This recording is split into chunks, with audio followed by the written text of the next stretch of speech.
Traders, we're looking at the euro dollar weekly chart, and I have this high over here marked up as a potential target, and then we also have these highs here. So we've got two targets on the weekly time frame. It's a fairly bullish trend. All right, so we'll just actually call that a target area. Do that, and then we'll go down the time frame, and I'll give you my take on this, and we'll look at a possible trade entry point. So weekly, I think we're reaching for these highs over here. Liquidity above this move, or above this red candle prior to this bearish move. Now we'll have a look at it on the daily.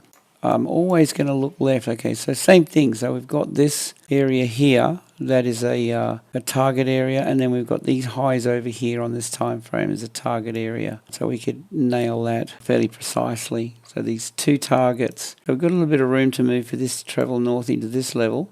Let's just mark this candle up here. We've got this bullish accumulation candle on the daily time frame. I'll just mark up the high of this candle wick on that 1D, and we could actually pull the range. So I'll grab the these candle bodies as well. We grab those ones. Right, so we've got this range through here on the daily. That's a level of interest. If we look at this from a Fibonacci perspective, we grab the fib. Let's go from the low to the high. See a pullback down into this level here, slightly above this daily.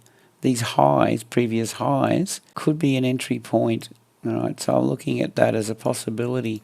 Pulling my fib from the candle bodies. So that's the daily time frame, weekly time frame marked up. Then we can go to a 4H, and then we'll work our way down, and I'll give you, my thoughts on this. We'll just adjust that on the 4H. It's going with the candle bodies. So pull back down into here makes a lot of sense to me. If we open this up, we'll see.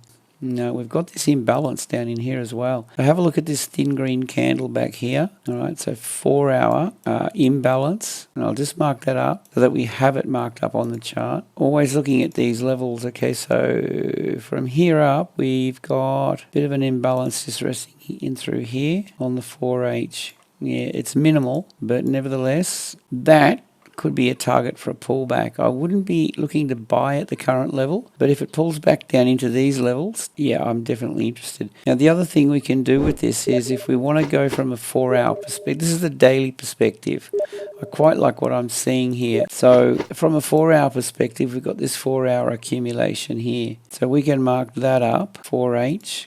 So there's two things. There's the daily idea, which would be a buy if it pulls back between the 50 and 618 into this imbalance here. So I would definitely be interested in a buy around here. Now that's the daily. Stop loss under these lows, I would think, something like that, and then target.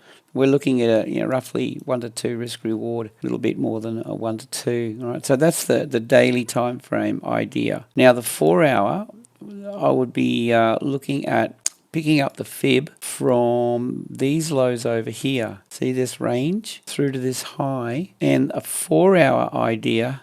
50 is my line in the sand. Okay, it needs to drop down lower than that for me to get interested. The 618, good, and then we've got this 4 hour range balance area. So that would work for a 4 hour idea.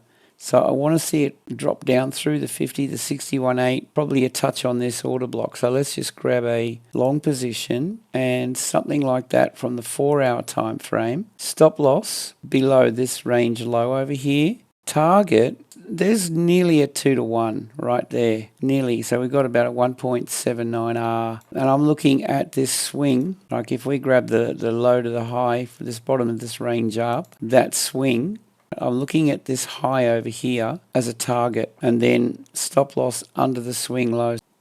And we've got this balance area here that could offer support. So two ideas, guys. Now the 4 hour idea is slightly more risky, of course, because if the banks get aggressive and they want to hunt stops, they will most likely take it, maybe down into these areas, down into this imbalance. So you want to keep that in mind when you're trading these different time frames. In fact, with this 4H, we could even go something like that as well and look, say, to take partial profits off at 1 to 1 risk reward.